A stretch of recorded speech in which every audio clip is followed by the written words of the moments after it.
వైపు చూసి నవ్వింది. చెలికత్తెలు నవ్వారు. రాజులందరూ పగలుబడి నవ్వారు. అయ్యో! నారదుడికి ఏమర్థం కాలేదు.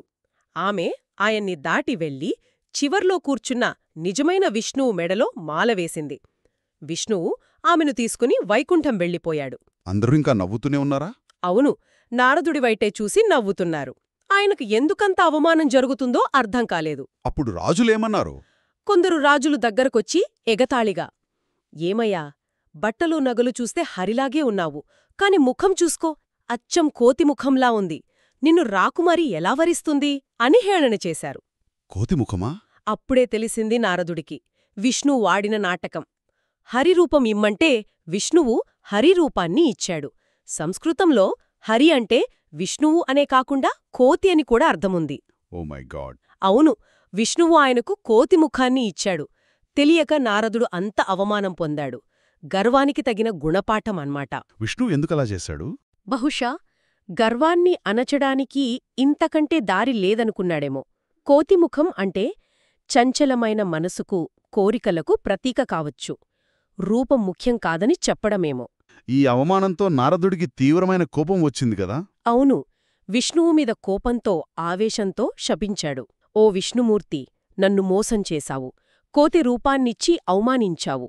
దీనికి ఫలితంగా భార్య కోసం నేను ఎలా బాధపడ్డానో, నువ్వు కూడా నీ భార్య నుండి విడిపోయి కష్టాలు పడతావు. నాకు కోతిముఖం ఇచ్చావు కాబట్టి ఆ కోతులే నీకు కష్టకాలంలో సాయం చేస్తాయిగాక. రామాయణానికి నాంది పలికినట్టా? అప్పుడే విష్ణువు ప్రత్యక్షమై, నారదా, శాంతించు. ఇందులో మోసం లేదు. శివమాయ నిన్ను ఆవహించింది.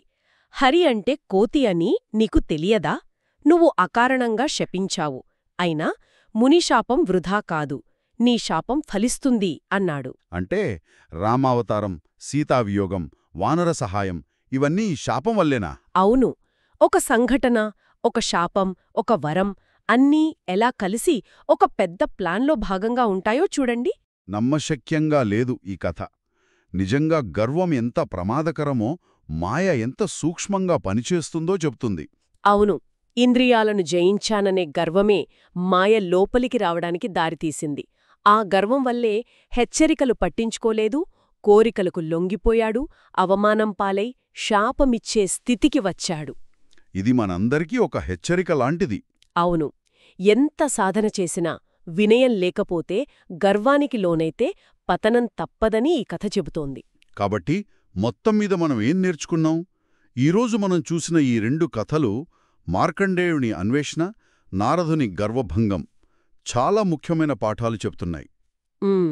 మార్కండేయుడి కథ నిజమైన జ్ఞానం కోసం సరైన గైడెన్స్ ఎంత అవసరమో, ఆ దారిలో వినయం, పట్టుదల ఎంత ముఖ్యమో చెబుతుంది.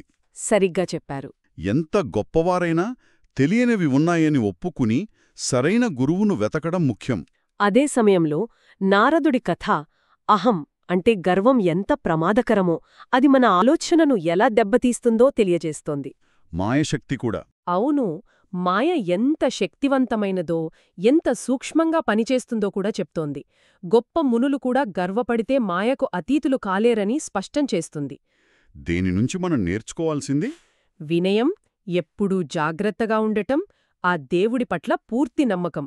ఇవే మాయను దాకటానికి, ఆధ్యాత్మిక మార్గంలో నిలబడటానికి సాయపడతాయి. మార్కండేయుడు వినయంతో జ్ఞానాన్ని అడిగాడు. నారదుడు గర్వంతో శక్తిని చూపించాలనుకున్నాడు. ఆ తేడానే వాళ్ల అనుభవాలను మార్చింది. ఈ పురాణ కథలు కేవలం పాతకథలు కాదు కదా? అస్సలు కాదు.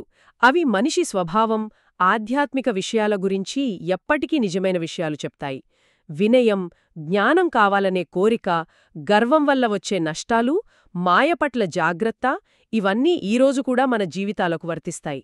అలాగే దేవుడి చర్యలు, వాటి ఫలితాలు, నారదుడు శాపం రామాయణానికి కారణం కావడం లాంటివి యాదృచ్ఛికం కాదని. అవును, అవన్నీ ఒక పెద్ద ప్లాన్లో, కర్మ సిద్ధాంతంలో భాగంగా ఎలా ముడిపడి ఉంటాయో కూడా ఈ కథలు సూచిస్తున్నాయి.